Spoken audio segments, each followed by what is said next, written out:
Welcome to the CEN show, a platform where we learn from the world community. I'm your host, Rasuli, and on the panel this evening, we have Brother Chawara, we have Professor Amin Ra. Guest this evening is Brother Kwabena. Brother Kwabena has been with us for over 3 years now. He's been on numerous times. So he's back again to share some information with us. Brother Kwabena, welcome back, and tell us about the title of the show tonight and go ahead and start your presentation, brother. Right on, brothers. Thanks for having us again with you all on this powerful network, this community education network. And it's so important that we, again, keep the people aware of what's going on, keep the people aware. And, when we first came on, we were talking about this music, and we're all going to deal with some of this music too, that continues to, do so much harm to the psyche of the masses of our people. It's been, we had a couple of losses recently of some great artists, the great artists, Thespian, James Earl Jones. And then this morning we find out that Frankie Beverly left here. And it has such an impact on the people. Culture has such an impact on the people. Actors, singers, and just the music. The art, James Earl's art. I mean, I was somebody asked what was my favorite. And I'm not gonna lie, I'm kind of silly at times, but because I was busting up when first of all I thought about when he confronted Simi in that movie Coming to America, when he saw Simi chilling in the hot tub, chilling in that room, and Eddie Murphy's character Akeem was missing, and James Earl got him and put him up, and he said, "How did you let him come to such a pass or something?" He said. And then he banished him to his world suite and had the sister, take care of him, get him straightened up. Mm-hmm. I just laugh at that piece from James Earl. I mean, because bad brother. Because whatever role he played, he was knocking it out. He was knocking it out. And I know, that, and that's art, man. That's our one of our outlets, but it's also a way in which we, convey what's happening in our life. It's culture. It's everything. And then later we find out about Frankie Beverly today. I'm just saying Frankie Beverly of Maze. And I was in LA when we first heard While I'm Alone, and I think Happy Feeling that came out. And we had just moved to Louisiana. I was still in high school. And we moved to Louisiana. And it was like the people in Louisiana, when Frankie Beverly came out, they took him. Something about Louisiana and Frankie Beverly and Maze. They took control of him. They said, he's ours. He's from New Orleans. And Frankie went right with him too, because he did the live in New Orleans. And you would think he was from New Orleans because he would always be there. And he just embraced it. And they embraced him with so much music out there in Louisiana. And of course, he was embraced everywhere. He had a big following in Northern California, the brothers from Philly. But, we lost him physically today. But that music, just so much powerful music. I remember he did a song about the apartheid in South Africa. And so much love music. And, living here in Gary, Indiana, this is the home of the world's greatest entertainment family, the world's greatest entertainer, Michael Jackson. And we just recognize his birthday. We can't really celebrate it because his family doesn't really deal with that because I guess they're Jehovah's Witnesses. But we had a program out there and we had a lot of performance, what you call tribute artists. And this one sister was doing Janet, and we got a chance to speak about the lack of love music. I mean, there's no, our children, pretty much our youth get no more love music, or if so, very little. But when they hear it, they know it, and they love it. As a matter of fact, they know a lot of the songs because they hear their parents and grandparents and uncles and aunties play it, and they love the music. But however, this system and what it's doing to us right now, they're taking all that out of the music. Well, they're taking it out. It's gone already. We rarely hear it. There's a video I was thinking about showing and that I'm not going to show it. But if you get a chance, look up this video that not Nicki, they're all about the same, but Megan Thee Stallion did in Japan, just tearing up our image. And that takes me to, when I talk about an image, that takes me to what I wanted to deal with a little bit today. And it's following up somewhat from when I was on the last time with Dr. James McIntosh. And Dr. McIntosh was dealing with the the Good Times reboot. Good Times, a sitcom that debuted in 1974, 50 years ago, with JJ as a star, you know, kind of buffoonish and acted silly. I think he kind of matured a little bit as the show grew a little older, but the daddy James was there to balance that. The mama, Esther, the homegirl, Janet Jackson came with a few other characters, Bookman and stuff. So they redid it. And when it first came to my attention, I kind of heard that they were going to redo it, but I thought they were going to try to do it just in regular human form, but it was animation. And it came to our attention in late March this year with the trailer. And we showed the trailer before, and you guys can, you know, go back and if you want to check out the trailer, check it out. And Dr. McIntosh shares that he thinks they redid the trailer. But when we shared earlier, the trailer had about a couple hundred likes, but it was 10 times as many dislikes. On YouTube, when you look at anything, you can see the thumbs up, but you have to go through some instructions to be able to see the thumbs down. 80,000 gave it a thumbs down. 80,000 thumbs down. 8,000, 10 times people don't like it as like that don't like it as compared to the people who like it. So when it first came out, petitions came out right away. Several petitions. People don't even air it. We don't want it. It's disgusting. It's disgraceful. It's not funny. It's damaging to the masses of our people in cartoon form. So if you look at the trailer, they have a 2-year-old baby. And a lot of this we're recounting or recapping, but that's all right because I guess some of this stuff needs to be reemphasized. There's a 2-year-old baby that can't even come in the house. 2-year-old baby, and then his daddy and put him out the house because he's slinging drugs. There's a son, I guess the JJ type character, who couldn't pass the 10th grade. I guess 3 times couldn't pass the 10th grade. So he goes to meet with his teacher. The parents go meet with him and the teacher, and they're in there. The teacher has a pack of cigarettes, pack of squares in her pocket. She has a flask where she's drinking, and she's pretty much ain't too much I can do for you. Why don't you try? What's the TV? Not the TV show. OnlyFans.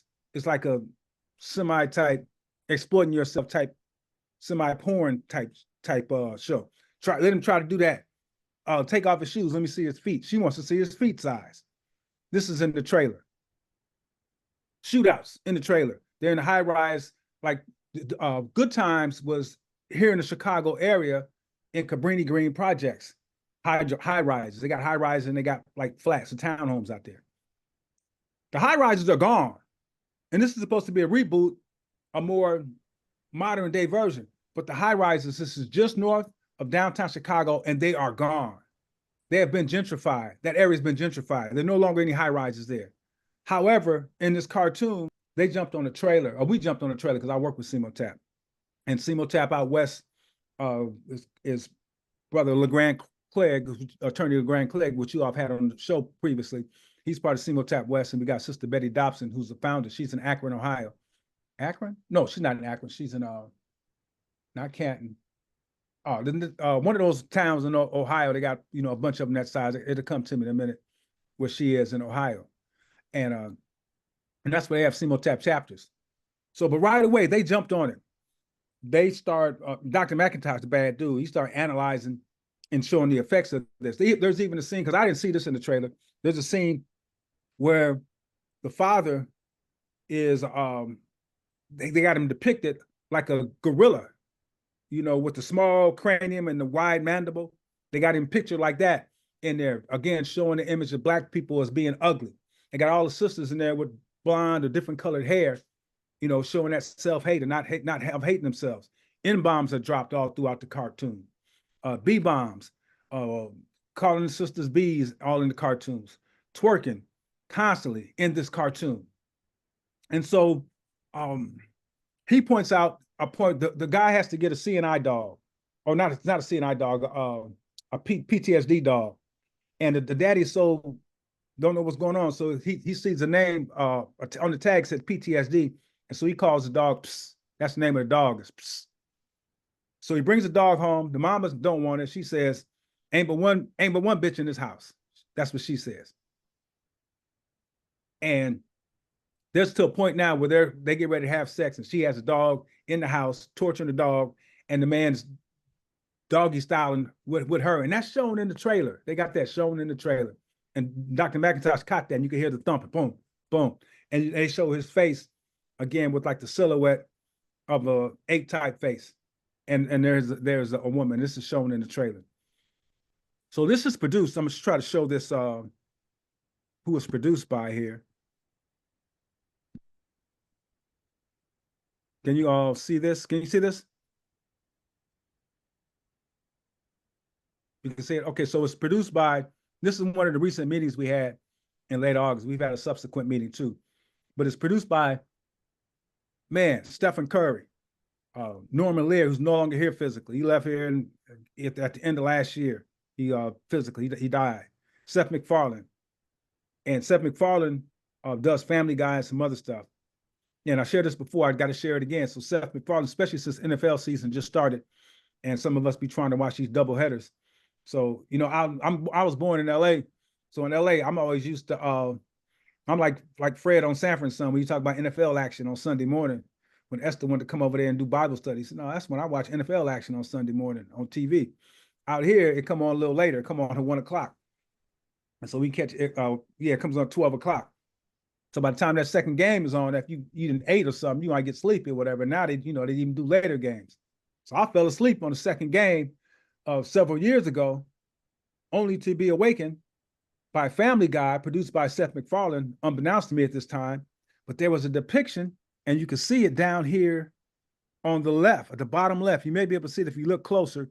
There's a depiction. That's what I saw. I saw this like about 2015, 14, somewhere around there on TV, 8 o'clock at night, prime time. There's a depiction of Harriet Tubman with this white woman draped across her. And they were saying that this is Gwyneth Paltrow doing Harriet Tubman. You don't mess with Harriet Tubman. Of all our revered ancestors and sheroes and heroes, to me, like, she's number one, pretty much. You know, just to do what she did, kept going back. And they got the nerve, this dude, Seth MacFarlane, I was like outraged. And so I put out there and found out who it was, and it said Seth MacFarlane. So he got to get it. So here it is 10 years later, I guess, and we got to make sure he gets it. So Seth MacFarlane, again, Norman Lear, who kind of ripped off Eric Monty, whose name does appear every time Good Times reruns come on. You see Eric Monty's name as a creator, and our brother Mike Evans, who also starred in The Jeffersons. So they were like the originators of the Good Times show. And then you got Stephen Curry, the Hooper. As a matter of fact, when we did this this particular meeting on August 24th with CMOTAP, I think it was later that night. It maybe not that meeting, or maybe it was a meeting before, but it was when they played that gold medal game. Maybe it was a meeting before. And Curry went ballistic. If everybody pretty much knows, he's like the greatest shooter in basketball, professional shooter ever, pretty much, arguably. There's a couple other ones, our homeboy, there's a couple other ones. But he missed the mark on this one. He missed the mark. There was an open letter that this brother out of Oakland sent to him that, as far as we know, he hasn't answered. There's also, he was questioned at the end of one of the games. He was questioned about his involvement and his producing this, why he would do it. And he tried to say, well, this is an updated version. It's more so for adults. And would you watch it with your children? He was asked that, and he said, no, he would not be watching it with his children. But you guys know, like I know, these are cartoons. If our children get a hold of cartoons, they're going to watch it. They're going to see it. And so Steph Curry, and I'm going to go to him in a minute in terms, because we didn't put much pressure. We didn't, at CMOTEP, didn't dog out Steph Curry as much as probably, we didn't. We were focusing mainly on Seth MacFarlane, which we still are, and Netflix, which we still are. And now we're dealing with Steph Curry and the NBA because of what's going on. So CMOTEP, and they base most of this just on the trailer, most of our battle with them. Then all of a sudden I was talking to the doctor and sharing them how there are podcasts and interviews and podcasts after dozens and dozens of podcasts about this reboot, Good Times Black Again. They're out there. All you have to do is look it up. So many reviews on it. They're even reviewing different episodes of this, showing how crazy they are. and how ridiculous they are. And nobody likes it. The only person I saw who gave it some love, there was a brother on there with a white dude. And the white dude, even though the brother was going in on it, but the white dude said he loved the character of Junior. Like, remember, JJ was James Jr. That's what Junior. And that was righteous. That was right on, because that's what they do. They love the minstrel. That's why we have these minstrel slop hop fests. They are at all these slop hop fests. They're the ones who paying all this money to go to these concerts. So that's what's yeah. So that's where they are. And so he liked it. And just about everybody else we saw, no, they didn't want it. Even Jason Whitlock and Stephen A. Smith agreed that this was garbage. That this was garbage. And let me show you another photo again. This is, if you can see here, I know this is gross and it's probably good. It's just very small. So on one of the episodes, I forgot which one that it's reviewed on, they're saying it's probably the worst depiction of African people in the history of television. And that's the episode where the young 12-year-old girl has her first cycle. And she's depicted right here in bed with the blood right there. I don't know if you can barely see it because it's small. Fortunately, it is. So her mother kind of tried to make her ashamed of even having to have her cycle, and it's going to make her, again, be fast and whatever, just ignorance that she's spewing in this cartoon. So she ends up going to school, and I think she has on a diaper or something at school, but then the blood leaks out at school, and she uses the blood, ends up using the blood to write her answer to the schoolwork. Now she's 12 years old, and what's on the chalkboard is 2 + 2, and she put = 4. So number one, that's really horrible right there. You would do 12 years old, and that's what you're doing, 2 + 2 on the board. They got her doing that in her blood, in her menstrual blood. Her classmates are teasing her, so she, let me see, I got this thing here. I want to show it to you. I know you don't want to see it. But her classmates are teasing her, and so this she is right here. So she has the blood, it's on her face, it's all in her hand, and she takes it and throws it in the face of her classmate, one of her classmates. It's totally despicable. And this is what they're showing. This is what they're showing, depiction of Black folks on TV. That's menstrual blood from a 12-year-old, who they also have in there twerking at 12 years old. Actually, it's child, if you think about it, it's child pornography is what it should be labeled as, a 12-year-old doing all this. Man, so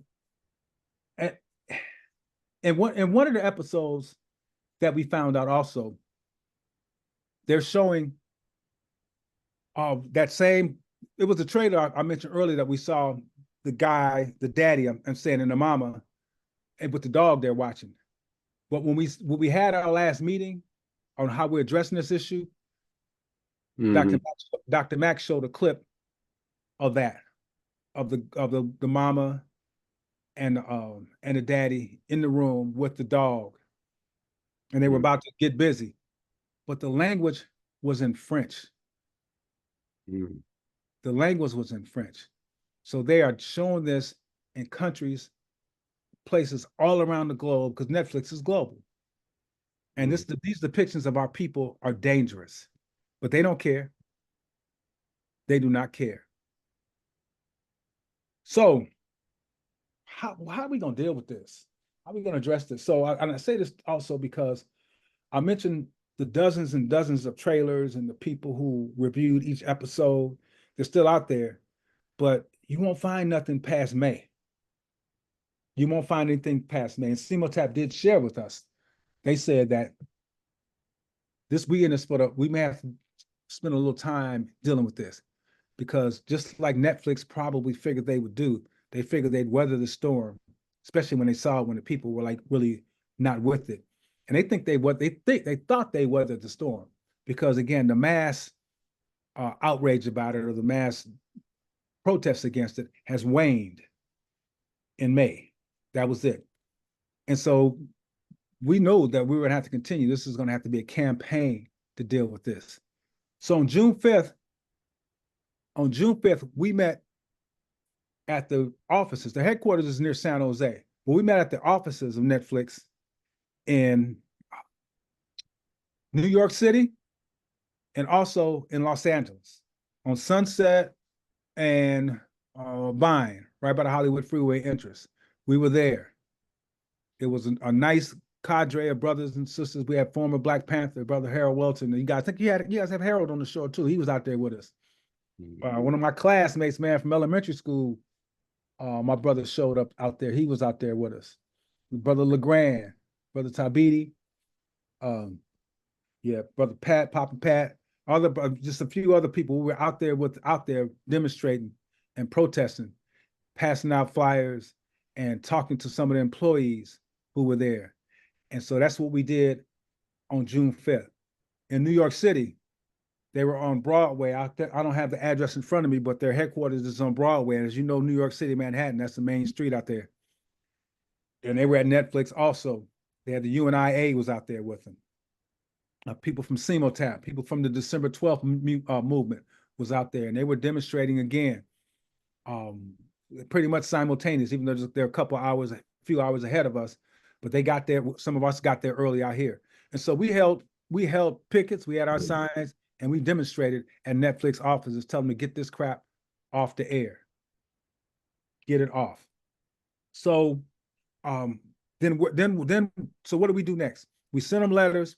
We asked people to cancel their Netflix subscriptions, and a lot of people did. As a matter of fact, their numbers did go down somewhat.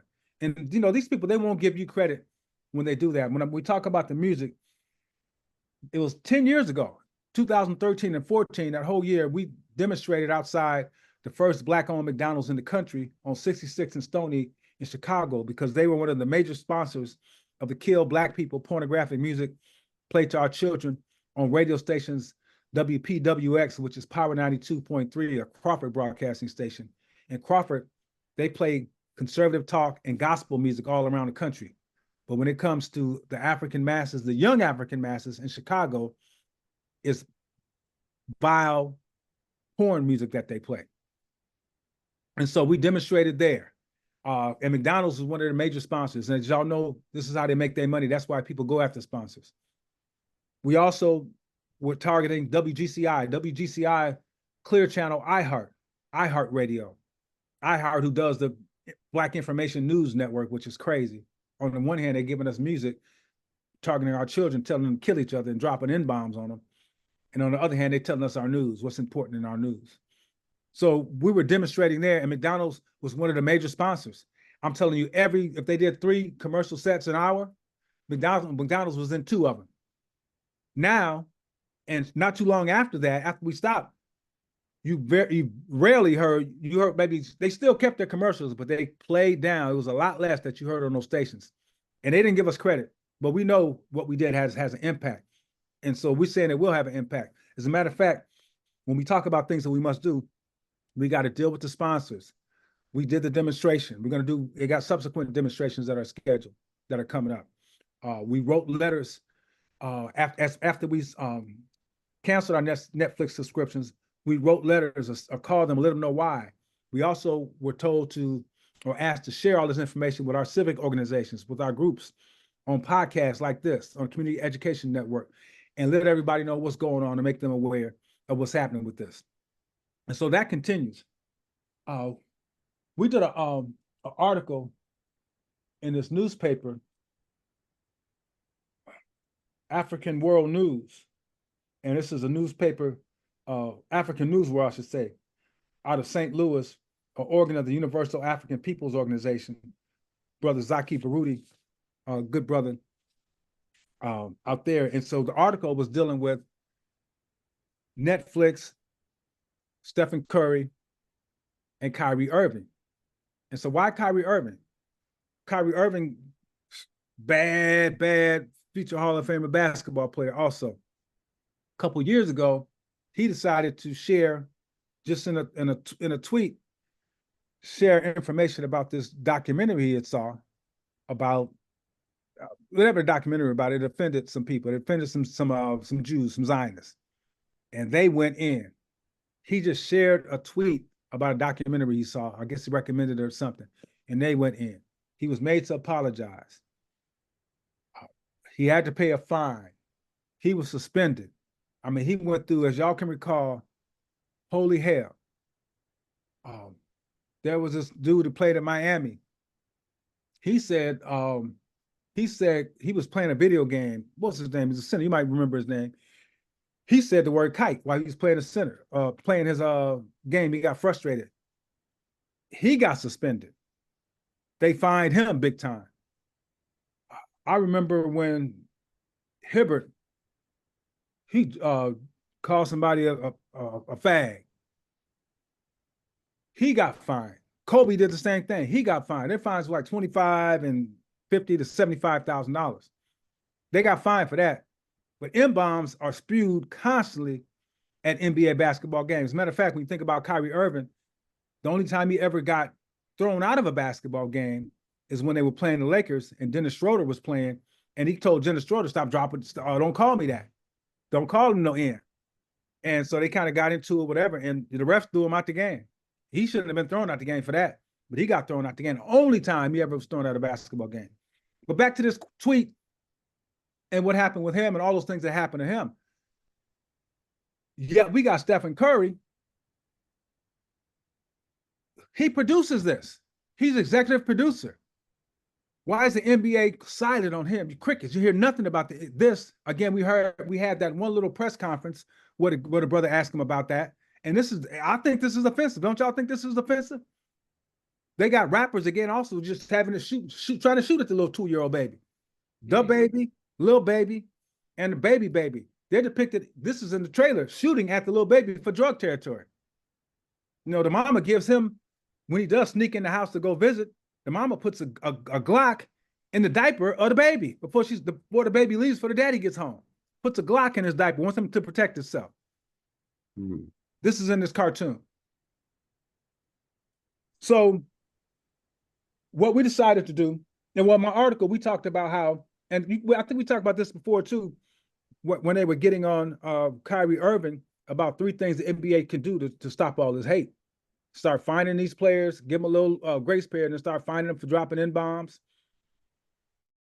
When they do them, have them go through sensitivity training, and have these teams who have been allowing this thus far and so far to give some money to organizations. Like, matter of fact, Professor Ra even mentioned you, because as because Kyrie had to go talk to these synagogue leaders and these people, he had to go speak with them.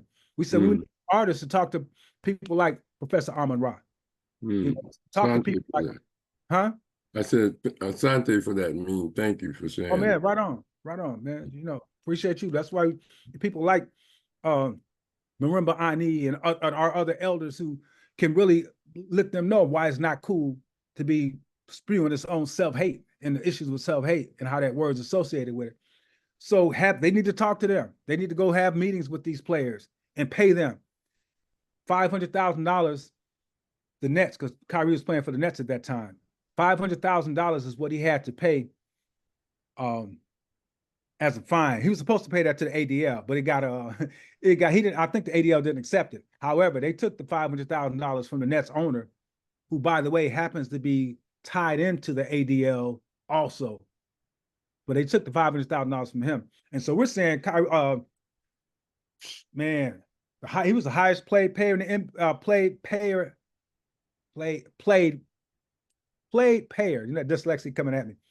Paid player in the NBA last year at 52 million. That's crazy. But he just signed a $64 million extension. And so give some of that, take some of that money, find him, or you need to, and the NBA, the team, Golden State. We want some of that money for some of our organizations. Also, like y'all gave the ADL, some of our organizations who are fighting racism, who are fighting the self-hate that y'all letting run rampant in the NBA and in the NFL. So the next thing that we got on our agenda is that we got the schedule. We're getting the NBA schedule for when Kyrie comes to New York, or when Kyrie comes to Chicago. Not Kyrie, I'm sorry. I would like to go see them games, but I regress. But for when Stephen, and it was a trip on our last meeting, Dr. McIntosh called me out, telling me that, hey, that's Kwabena's, one of his favorite players. And he is. on that court, but what he did off the court is totally unacceptable. And I will be at the United Center when Golden State comes to Chicago to play Chicago, not to go in the game, but I will be out there like our brothers and sisters in New York with leaflets, passing them out, talking about what this good times piece, because that's our next strategy. We're gonna call press conferences. We're gonna be at the games, letting them have it. He has not apologized for this. Netflix still has this advertised as one of their premier shows, one of their top shows, and just totally ignoring the people. And so we have to start putting sanctions and pressure on them. And so that's it, man. I just wanted to share that and make sure that people know that we have not stopped. You know, shout out to CEMOTAP. And CEMOTAP, again, I should have said this earlier. CEMOTAP stands for the Committee to Eliminate Media Offensive to African People. Committee to Eliminate Media Offensive to African People. When we first started the Clear the Airways project, we were like, man, I got to get at them. You know, that's in terms of this music. We got to get at them. And so we finally got at them, like 2014. And we've been tight ever since. Matter of fact, they're the ones who hooked us up with Bob Law and the National Black Leadership Alliance, who we still work with today very closely on this issue with this music. And we've started campaigns and done all sorts of things. Matter of fact, we have a petition, we have a resolution pending, right? This is so sad. I'll wrap it up with this. We have a resolution. We work with also a group called Rage Against the Ratchet out of Philly. Producer Carvin Hagens and other brothers. Harold, what's Harold's last name? Harold, get me. Brother Harold, good brothers. And they started Rage Against the Ratchet. And they was going in on this music on another iHeart station, Power 99.9, as a matter of fact. And they Rage Against the Ratchet, man, they would hit the FCC constantly. The FCC has decency standards, and you can go right online and file complaints with the FCC. And we were doing that for a minute, and we do it online. Matter of fact, I got some of them still that you could see. I'm telling you, we listen from like 11 to 11:30 on a Saturday morning and do these complaints. If they played 6 songs, 5 of them you can file a complaint on. So they were doing this, and this one station in Philadelphia kept getting fined so much, they couldn't take it. They had to go under. And so they were like, why y'all changing our format? Dude said, we can't pay all these fines. So they changed to sports talk or news or something. But the iHeart station, Power 99.9, you know, they're iHeart, they're all around the country. They got 28 such stations. So they just brushed it off their shoulder and kept on dealing with the fines. So, matter of fact, I mentioned the Crawford Broadcasting Station here in Chicago. One of the people who work with them told me, he said, man, look, all the stations they got all around the country, they pay for it with the money they make in Chicago, spewing that hate music to African people. All the advertising, the money they get from that station pays for all the other stations that they got, which are Christian talk and conservative talk all around the country. I would call their headquarters in Denver or in Orange County and want to talk to. I talked to this one lady, Elizabeth McGuire, and while I'm waiting on phone, it's like I'm hearing Bible verses. This is Matthew, verse 13, whatever. That's what I'm listening to, all in a nice somber voice. I was in Huntsville, Alabama, working about a year and a half ago. I'm just flipping stations, and I run into a Crawford Broadcasting Station. And what are they playing? Christian music. And again, when it gets to Chicago, it's madness. So this is one of the campaigns we have too with, let me see if it's gonna come. It's called Turn It Off campaign. And we did this with the National Black Leadership Alliance. So this struggle still continues. The resolution that Rage Against the Ratchet, they did it in Wilmington, Delaware. I believe it was Wilmington, and it passed the city council. We passed the resolution here in Gary, Indiana, condemning the 2 Kill Black People radio stations in Chicago that I mentioned earlier. We went to New York with this coalition with the National Black Leadership Alliance and the National Congress of Black Women. And we got them, Charles Barron, not Charles, he was in the State Assembly then, but Inez Barron and others, they introduced a resolution condemning Hot 97 and Power 105. We felt once we got that, I mean, that's New York, that's the biggest city in the country. Man, that resolution has been sitting there since 2019, 5 years now, just sitting there. They won't hear it. And you could tell me if they were on there talking about, again, saying those other words we just said, those other offensive words, would it be sitting in City Council, New York City? It's just sitting there. And we wrote them, we sent them letters. We sent letters to each and every council person in New York City That's asking good. them to hear this resolution, asking them to pass this resolution. We got just regular responses, like from a form letter from a couple of them. That was it. And it's just still sitting there. So this is a serious struggle that we're dealing with. And then we look at last week, we mentioned earlier that we lost Frankie and we lost James Earl Jones. We also lost Rich Homie Quan. Y'all heard of Rich Homie Quan? I Rich heard Homie, of him, but I don't know anything about him. Some Kind of Way. The rapper who made the song Some Kind of Way about 10 years ago. Big hit. Then he did a song called Flex. Flex was a song. Man, this stuff is crazy, bro. Flex is a song, and I'll wrap it up in a minute. But Flex is a song that in April 2015, I believe, maybe it was 15, I think, though. It came out in April. They played it in hot rotation until December 2015. They just kept playing it on these radio stations. The chorus goes, give that, I think, I don't know if he called her a hoe or whatever. He said, give that H some X, and she's going to want to sex every end in the set. So basically what that's saying is, give her some ecstasy, and she going to get gang raped by everybody in the set. So I'm refereeing basketball at the school here in Gary, junior high school, this game. I asked this young brother, I said, bro, you know this song Flex? He said, yeah. I said, what if your mama wanted to go out and have a party, go out to party, and somebody slip a Mickey in her drink, and she gets sexually assaulted by a group of people? You know, what you gonna do? Dude said, simple and succinct. He said, succinct. It's killing time. This from a 14-year-old. It's killing time. I said, well, if it ain't good for your mama, why is it good for them to be playing that on the radio constantly in hot rotation? And this dude, Rich Homie Quan, is at opening night of the Atlanta Hawks basketball game performing this song, Flex. Get that H some X. She gonna want to sex every end in the set at the opening night of the basketball game at the Atlanta Hawks. Couple years later, 21 Savage, same thing, performing Bank Account at the Atlanta Hawks opening night. Bank account, I got 1, 2, 3, 4, 5, 6, 7, 8 meals in my bank account. I got 1, 2, 3, 4, 5, 6, 7, 8 shooters ready to gun you down, ready to gun you down, ready to gun you down. He says in the song, we not with that rah-rah. My Glock is cocked. I don't get no F about who I hit. That's a lyric in the song that they play again in hot rotation constantly, and he's performing this song at opening night of the Atlanta Hawks basketball game.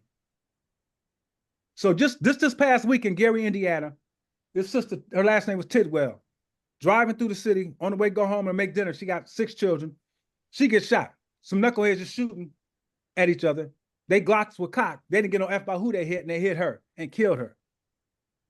Now her kids are all alone home, and she gone. And yet the radio station, the European-owned radio stations that target the young African masses, this is what they playing. So when it comes to music, we're not getting as much. The people are starting to wake up. They know, they understand what it is. Again, check out these surveys we do too. It's simply called the Sad State of Black Music Survey.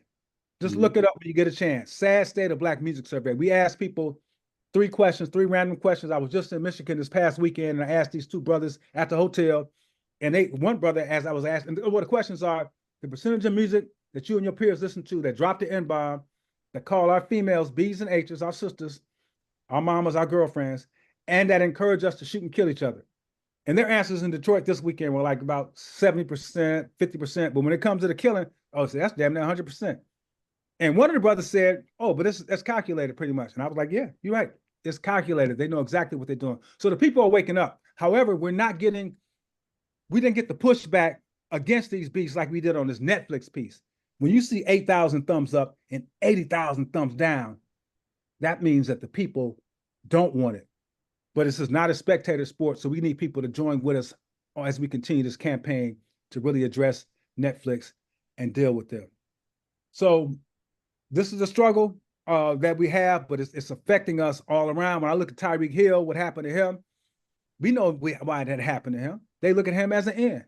Matter of fact, I'm listening. I got to get on this sister. I could call her right here. Downtown Brown is her name on the, and I got on the host about it. I've been getting on them. She's on this Black Power, Black Liberation Media, and what's Black Power Media, and they're talking about that this morning or yesterday morning, whatever that was. And she calls one of the hosts. She drops an M-bomb on one of the hosts. And then she talks about this Tyreek Hill. Well, that's what they call. That's what they think of Tyreek Hill. That's why they did that to him. Stop doing that. Well, Brother Kwabena, I'm done. Let me jump in, man. Okay. It's this reminds me of what Professor Ross said, and people got to understand this. You may not be at war, but you're in a war. People are not conscious of what they're doing, and they're blinded by money. And then the young people are just a lot of young people are under mind control, if you ask me. And this is why we need alternative media to give them something different. So let me go to the panel. Excellent information, and I take my hat off to your activism because we need it. But let me go around the panel and get some questions or comments. Start off with Brother Chawara. A question or a comment, Brother Chawara?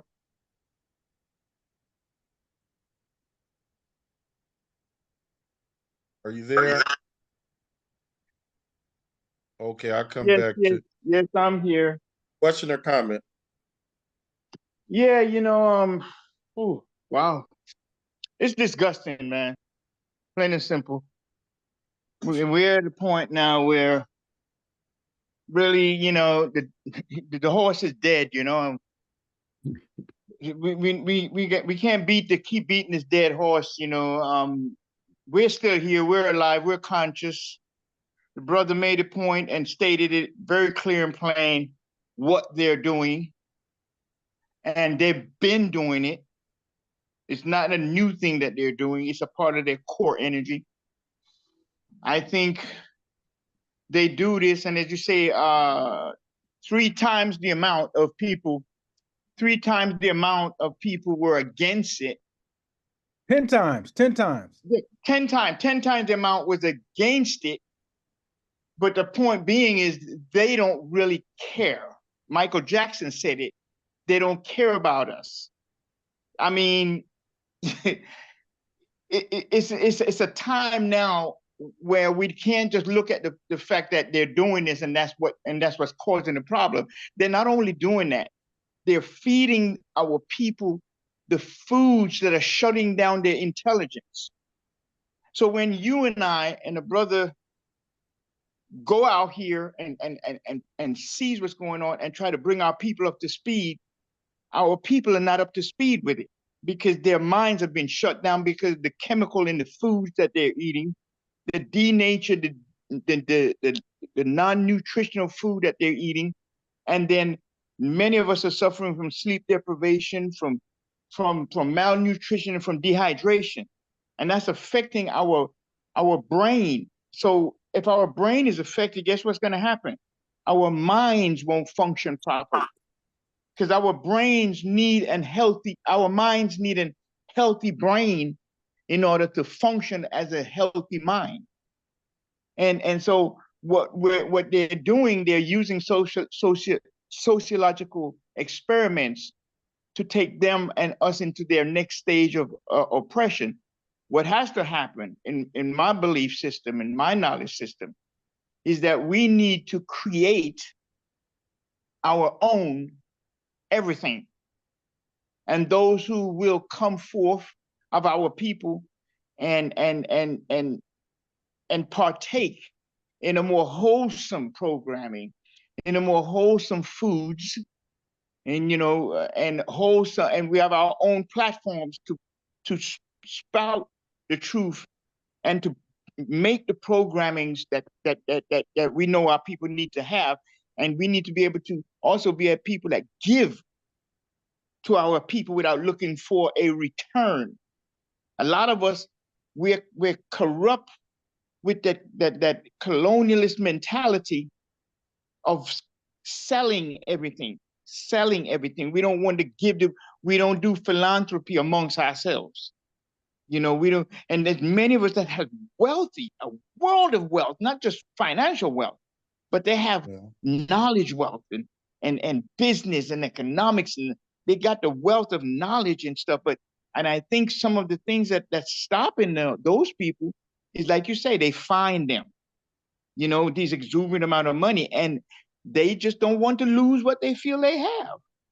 So they don't really speak out, and they don't really, not even in secrecy, give some of that money to organizations like your organizations and many like yours, to say, let me fund my people over here that's doing the work that I can't do. Yeah.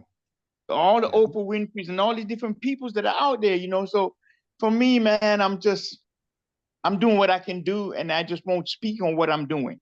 I just won't speak on it. I refuse to do that, because I know that they're listening and they're watching, and this is what they use to get information on us.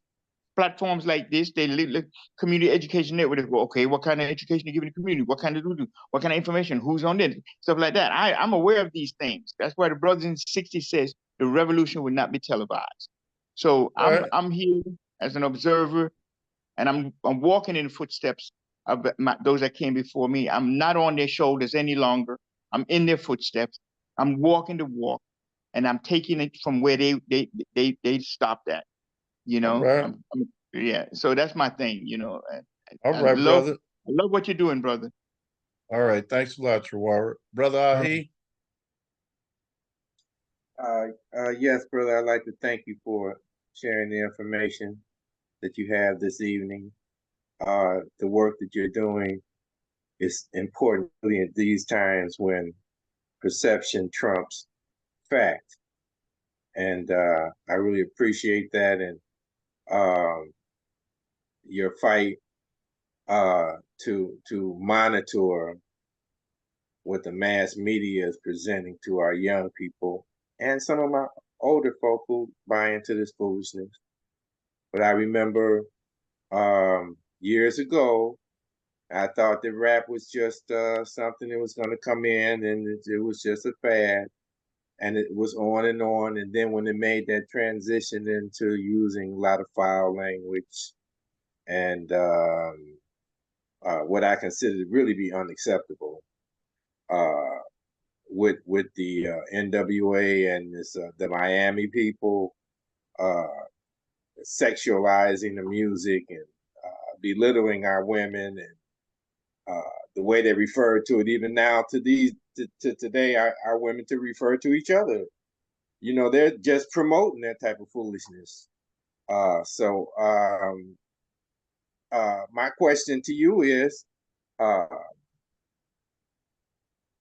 one thing when people that are not in our diaspora does something to belittle us, but what about us and the way we treat and talk to each other with this mass media? Like you say, these entertainers, like, they got a lot of bling bling, a lot of money. Where they getting that? I know the vast majority of the followers are the Europeans. I know they pick it up, but it's a whole lot of black folk that's into this foolishness too. This providing income to these people and promoting their foolishness. So that's my question. Well, one versus the other. One versus the white folks when they do it, or people outside our diaspora do this, like with the movie. What they got Curry, though, that really hurts me. They got Curry, who probably who knew little about it. What does he know really socially? Man, but okay, I want to address it. Okay, versus the our own people promoting this foolishness. Okay, that's my question. You understand? Yeah, I got you. I'll be brief. It's like the two radio stations in Chicago that target the young African masses, both European owned, and then the black one came in recently, and he plays the same poison, and they don't have as much commercials, so they get a chance to play more music. And so no, it is an issue. Like my brother Rob was saying earlier, we've been bewildered, and we've been, it's great. We've been programmed. It's almost like Carter G. Woodson and his statement about that back door. They've been trained so much to go out that back door. We've been trained so much to drop inbounds on each other. We just do it automatically right now. We got Kendrick Lamar going to be at the Super Bowl. At the Super Bowl for what? Because he did a song that disrespects people. Another ratchet, oversaturated rapper that was a hit, and he said he cringes when Fake drops in bombs because Fake's mom is European Zionist. And I don't know if she's Zionist, but she's Jewish, and his daddy is Larry Graham's brother. You know, he's brother, but he don't want him dropping in bombs. But yet he goes right behind him and drop in bombs himself. He's in Alabama doing a concert in Alabama. This white girl's on stage. She's dropping the N-bombs with him, singing along with him. He puts her off the stage. He finally puts her off the stage. But when you look out in the crowd, the rest of the white folks in the crowd is in Alabama still dropping the N-bombs along with him. So yeah, yeah, we gotta deal with us first, really. We gotta deal with us first. I hear N-bombs like at least 15, 20 a day sometime. None of them come from European. Directly from European. Of course, we know where indirectly come from them because they got our mind. It's a bunch of confusion, and we are caught up in the confusion. So I'm gonna go to Brother DX. Brother DX.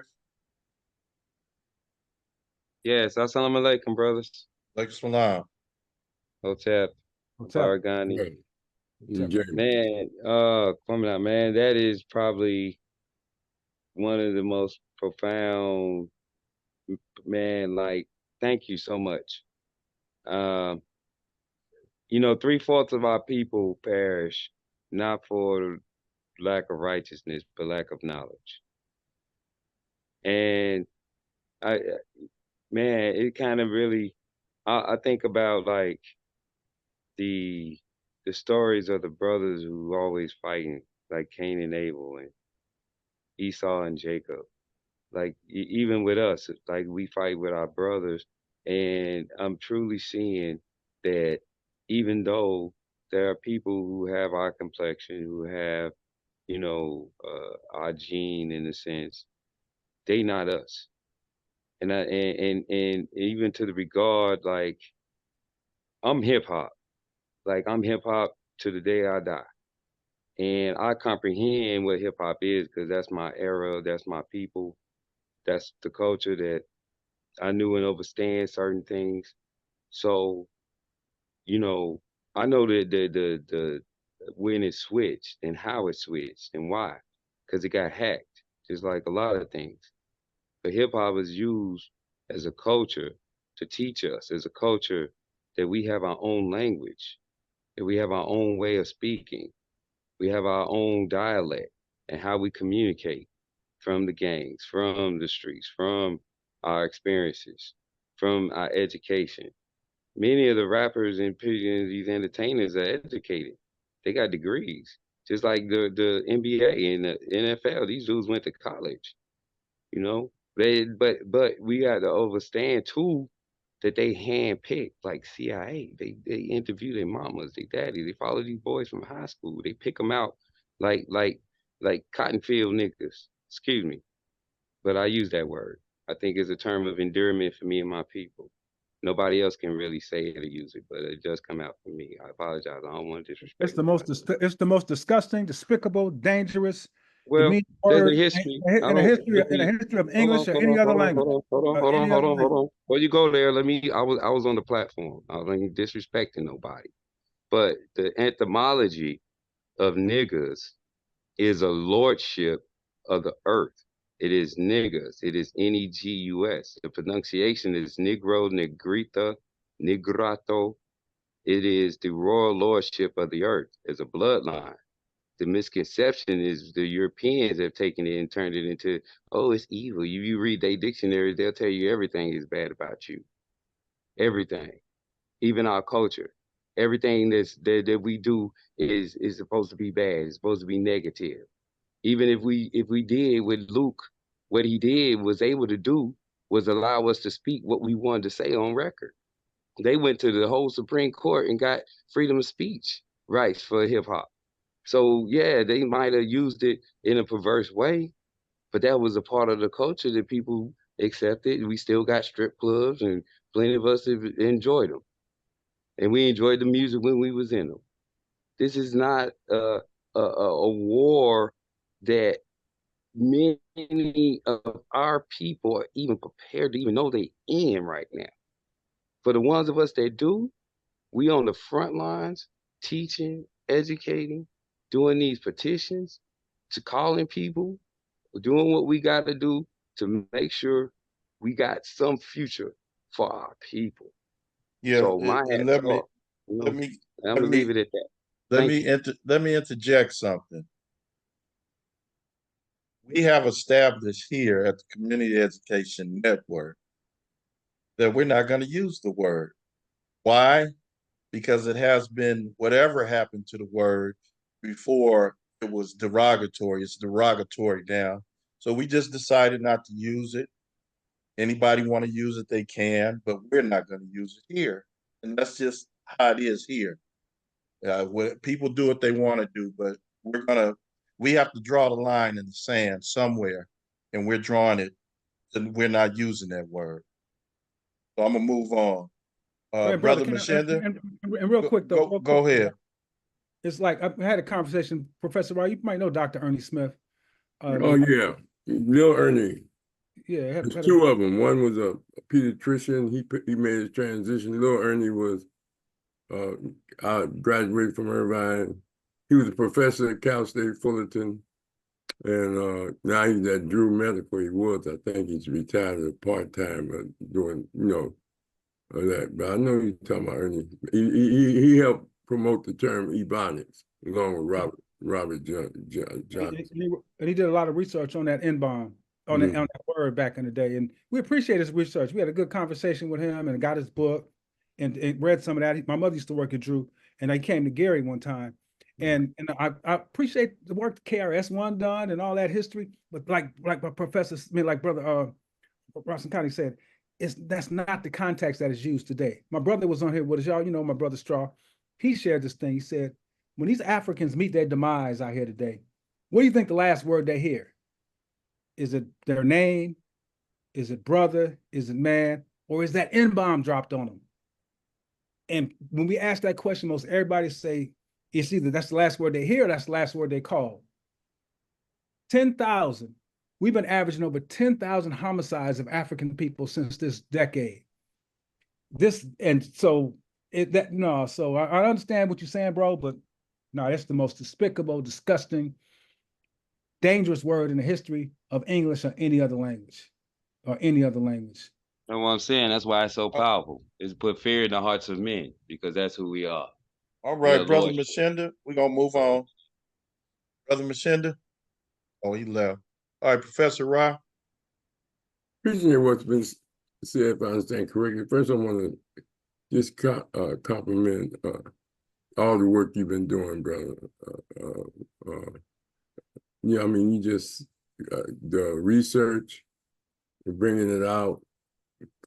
That's part of the struggle. It seems impossible to make people change from their negativity when they think it's positivity.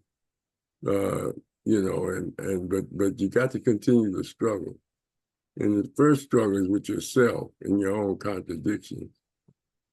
What we have is a cultural crisis, and this was said in 1966, and very people paid attention to it.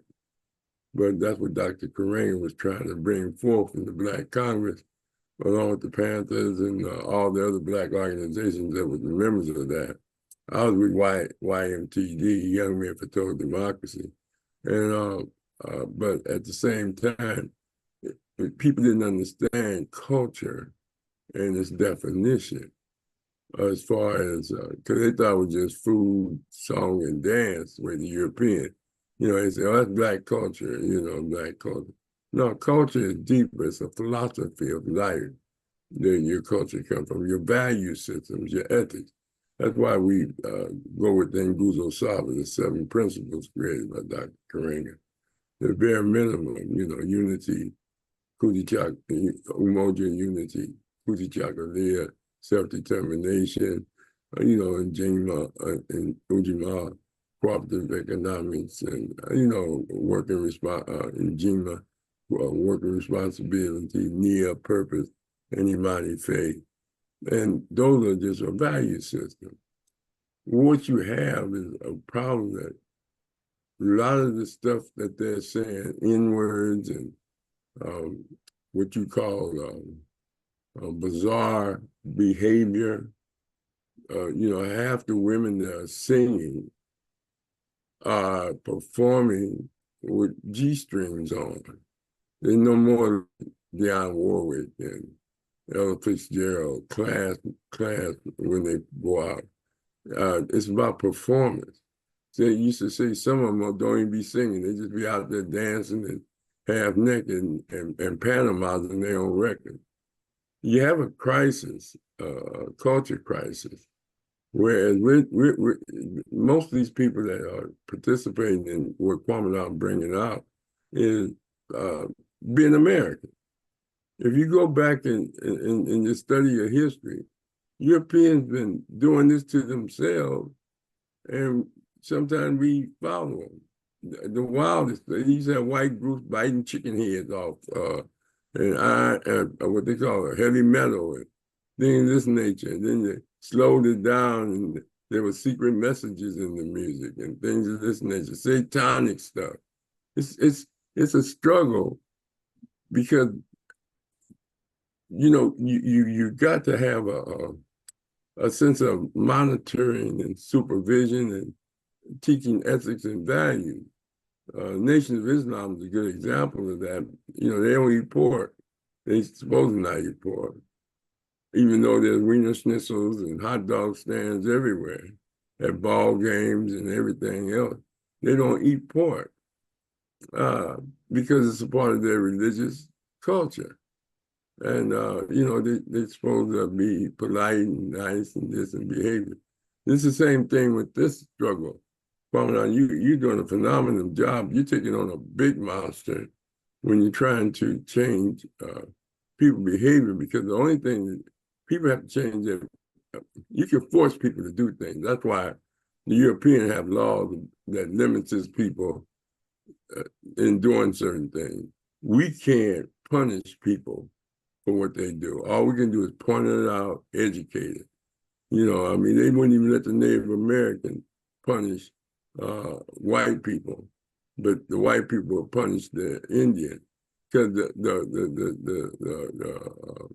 the mark of oppression is those who make the law and determine what's right and wrong.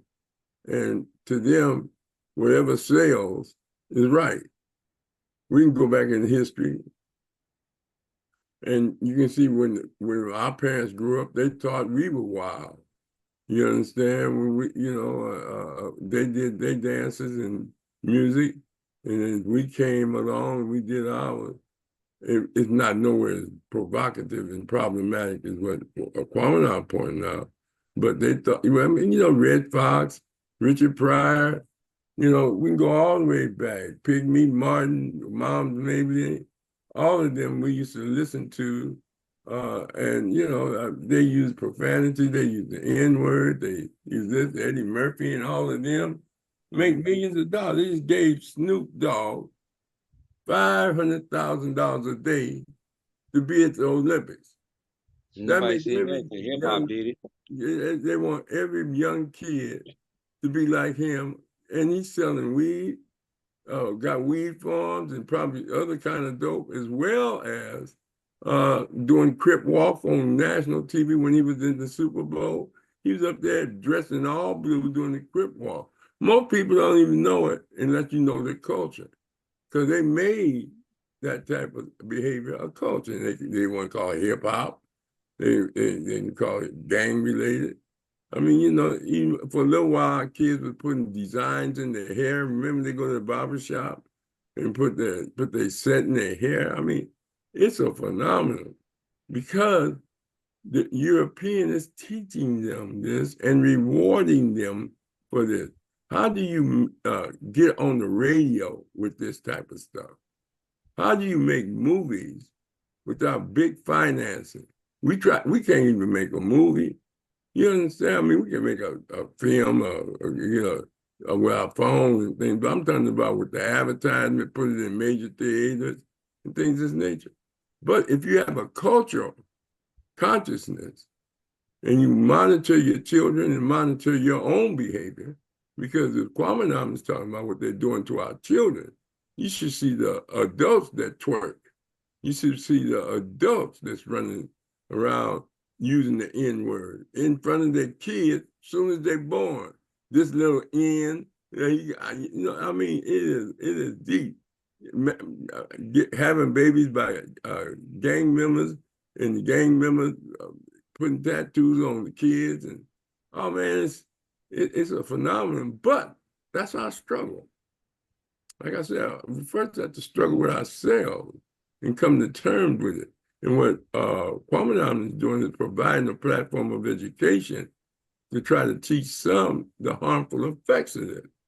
Some will listen, some won't. You know, because the European teaches them.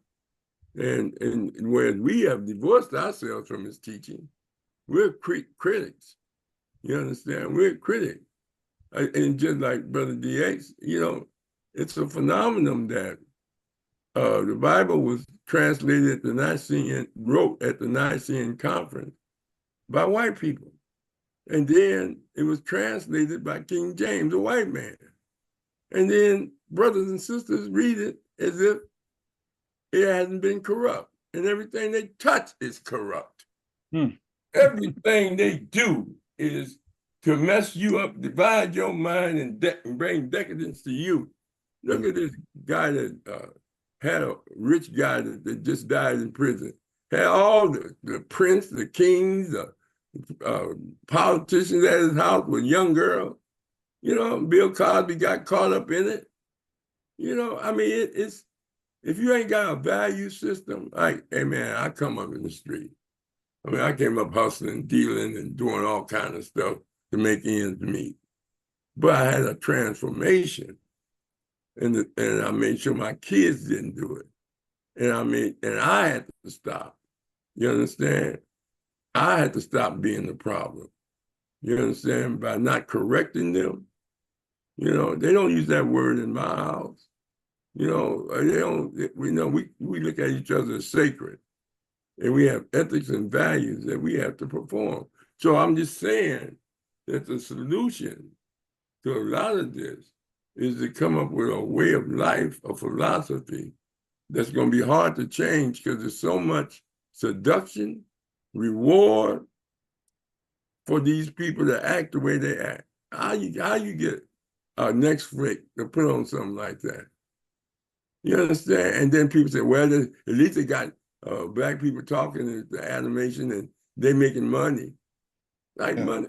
You know, I mean, you know, you know, I said, hey, but for those of us that are fighting the struggle, sometimes you feel lonely, sometimes you feel helpless. Just like Harriet Tubman said, if you hungry, keep running. If you tired, keep going. And if you know, don't feel like you're hopeless, you're sick, keep running. Because if you want freedom from this man, you got to win the hearts and minds of the people. And if you want liberation, you got to continue the struggle. And what Kwabena is doing is trying to liberate our people from the negative influence of mass media in music, movies, plays. I mean, I saw James Earl Jones in the Great White Hope. And man, it hurt me when he started crying over the white woman that drowned. And then I saw him in Fences. I saw him in the play Fences. He played a good role in that. But I mean, I hadn't seen enough. I mean, they came out. We had a playhouse in L.A. by a brother that be on Amos and Andy, the cab driver. He opened up a playhouse. And that's where I played. They had Norman's That You. And Norman's That You's brother is gay with a white boyfriend. You understand? People came from all over to see that play. You understand? Normalizing that type of behavior. But, you know, how are you going to tell a Christian that white folks corrupted the Bible? They believe every word of it. Every word of it. And I ain't saying that you shouldn't be ethical and principled and you want to believe in the practices of Jesus from the standpoint of him just a name, but his value system of healing people and working with people. I ain't talking about miracle stuff. I'm talking about healing them as a human being from this decadence. And I understand that a lot of people get a lot of good things out of religion. And I have no problem with that. If it gives them, makes them a better people, fine. But I'm not going to bite my tongue and say, hey, this Bible is what God sent to them, and didn't tell nobody else but these revealed it to these people, and then they gonna reveal it to us. And these same people that read it enslaved us, drop bombs on people. I mean, the contradictions is too big. Ministers getting run out of town, stealing money, Fannie and Tammy and all that stuff, and a big oh man, whew, it's a struggle, but I love it, man. I can wake up every morning. It's a good day to struggle. You know, I see it. You know, against all of them, their ideology, their philosophy. You know, I don't hate white women. I just choose black people because I'm trying to build my culture.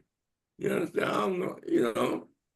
But brothers in penitentiary, white girl bring them money, come up there, give them this, give them that, give them that. When they get out of jail, they stick with the white woman.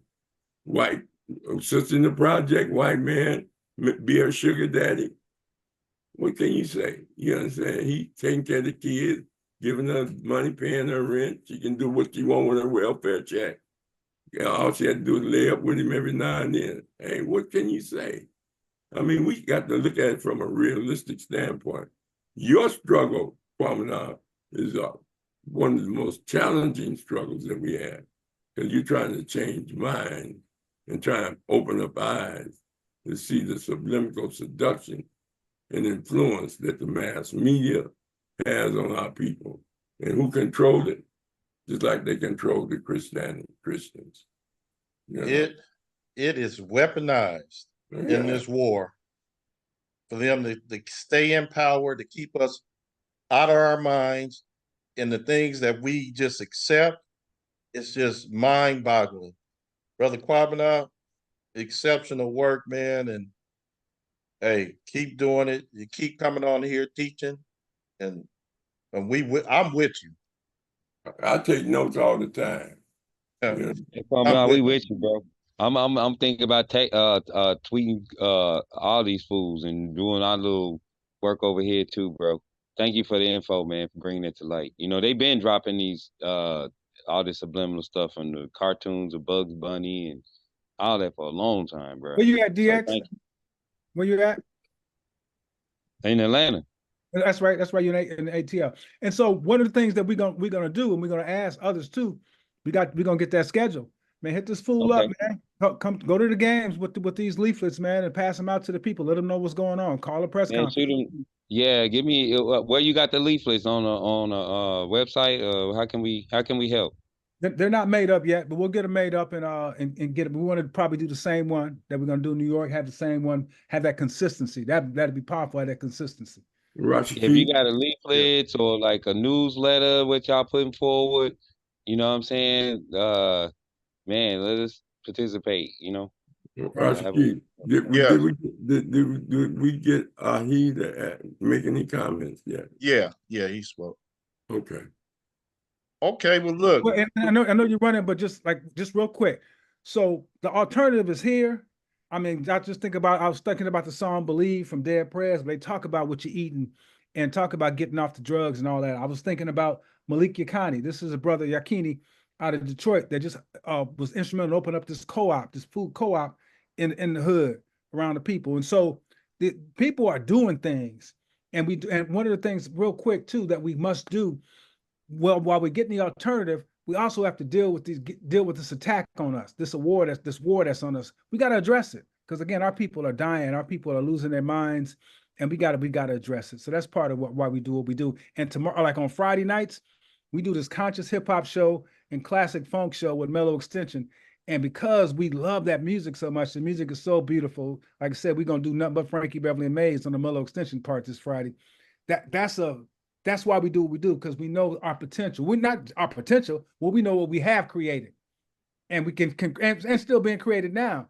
So much beautiful love message in the music, and we got to and our people love it when they hear it. That's why we got to stop these beasts. All right. They are beasts. So look, we're gonna take our pause, and so next week we have two things going on. We have on Wednesday, we have the sister coming on. Let me share her information.